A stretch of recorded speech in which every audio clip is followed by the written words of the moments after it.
Today we're gonna be cooking picanha. Today I'm using my Kenyon electrical grill. First I'm gonna add 2 cups of water. Next, I will squirt the fat of the picanha cut into a diamond pattern. Then I'll season with a blend of salt, pepper, and garlic. Then I'll place the picanha on the grill, fat side down, over high heat, and let it cook for 5 minutes. After 5 minutes, I'm gonna flip the meat and cook for another 5 minutes. The great thing about this Kenyon electrical grill is that it can reach temperatures over 550 Fahrenheit. Once the meat is ready, I'm gonna take it out and I'm gonna let it rest for 10 minutes. Then I'm gonna cut it and add more seasoning and place it back to the grill. This grill can easily be used indoor as well.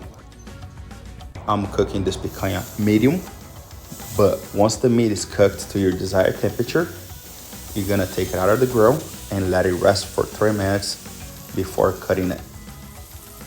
After it rests, just cut it and enjoy.